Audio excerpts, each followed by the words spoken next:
Welcome, I'm Lauren from Zestful Kitchen, and welcome to Everyday Gourmet, where I share realistic recipes for the avid home cook using fresh ingredients and global flavors. Okay, today I've got a great weeknight recipe for you. It's a really simple 5-ingredient salmon dinner that is so easy but restaurant worthy. You have thick salmon fillets that get topped with a delicious lemony dill sauce that just makes the salmon so moist and flavorful, and it comes together super quickly. So let's get started. I'm going to actually toast up some breadcrumbs. This is optional, and I don't think it's part of the 5 ingredients. So if you want to keep this a 5-ingredient recipe, you can skip this. But I'm just going to take some panko breadcrumbs and put them on a baking sheet. The salmon itself is very one-noted in texture unless you add some breadcrumbs on top. And this will just add some crunch to the really flaky, moist salmon. Again, you can skip this. You could also just take some potato chips and like crush them over top, or you could take some buttery Ritz crackers and crush them over top. Just something that has some texture. But I'm just gonna do some panko. You can toast this as is. I think I'm gonna add some olive oil though to give it a little flavor. I'm gonna put this in our 350-degree oven, probably for 4 minutes is all. Now we're gonna make the very easy topping, which starts with mayonnaise. Trust the process. And you need about a quarter cup. No, not about. You need a quarter cup.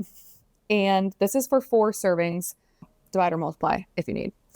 And then we're going to add in 2 tablespoons each of minced shallot and fresh dill.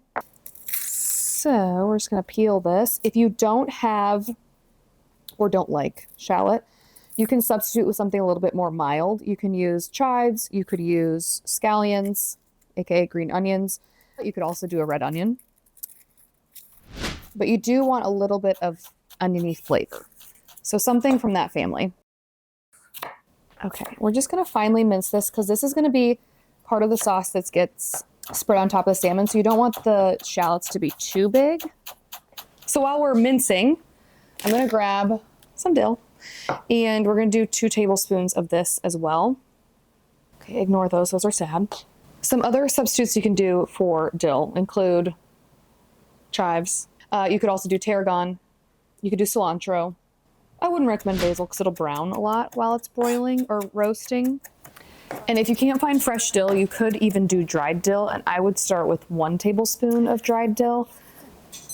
Oh, let's see if those are done. Not done. We're gonna do 4 more minutes. Okay. Just gonna do it all. And then to this, we're also gonna add some lemon zest. And I would keep the lemon out because you can always cut it up into wedges and then serve that with the salmon. It's nice to have a little bit of fresh lemon juice over any kind of fish. So you already zested it, you might as well use the juice. So put that in there, and then you need 1/2 teaspoon each of salt and pepper. We're also gonna season the salmon. So this is not the only time we're going to add salt and pepper. Oh, already it's beautiful. It's green, it's yellow, it's purple. It's so pretty. We're just going to mix that up. Okay. So we're going to get our salmon out. You just need a baking sheet and you need a little bit of nonstick oil. If you don't have nonstick, you can also just use like avocado oil or something, but something that's high heat that won't burn. And so for this recipe, I really recommend getting very thick center cut fillets of skin on salmon. You can do wild caught if you want. It's going to change the cook time. It's going to change the cook time by about at least half, probably.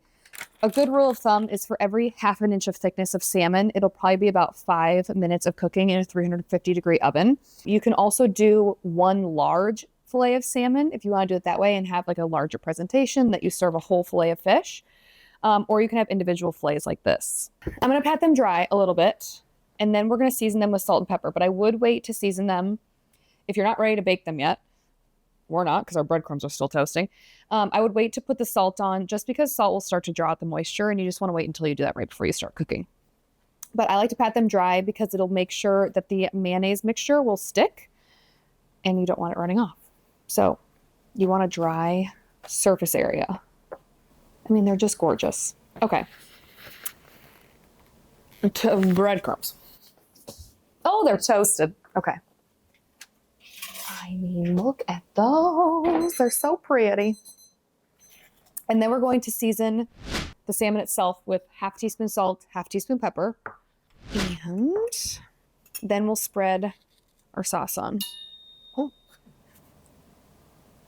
And it's okay if you double dip because they're all going in the same place. Oh, it's already so pretty. Then you put this in the oven. This is going to bake for about 10 to 20 minutes. And that's a huge range because your fillets might not be as thick as mine. You're going to want to go by temp. I cook my salmon to 125, so it's always safe to go by temperature, but start checking it at about 10 minutes. If you have thinner fillets, I'd start checking at 7 minutes. Adios. Check the temperature.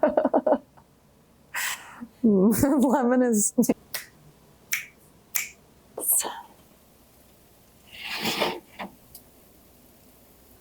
Oh, we're good. Oops. Yeah. All right, so these baked for about 20 minutes because they're so large. You will probably have smaller ones, so don't bake them for so long. And I'm just going to transfer them to a platter. You could also use parchment if you are somebody who really likes the skin and don't want to lose it. You could cook these on parchment. Let's see. And I'm just going to top each fillet with some of our crispy panko breadcrumbs. Adds just a really nice texture. Oh. All right, and then I'm going to serve it with some lemon wedges as well. I'm just going to plate up one of these. I'm going to take this guy on the end because he's pretty. Potato salad. I'm going to try a bite of this gorgeous salmon. Mm. Mm. Mm-hmm. That sauce is so good on top of the salmon. It's really bright and tangy, but it's also super savory from the dill and the shallot. It is super elevated, but really easy to make, especially with the toasted breadcrumbs on top. Highly recommend doing that. I hope you enjoy this recipe. I'll link it below. You can also find it on zestfulkitchen.com. Let me know if you make it. I want to know what herbs you use. I want to know how thick your salmon fillets were. I want to know everything. So let me know if you make it, and meet me back here next week for another everyday gourmet recipe. I'm not mad at it. Ooh.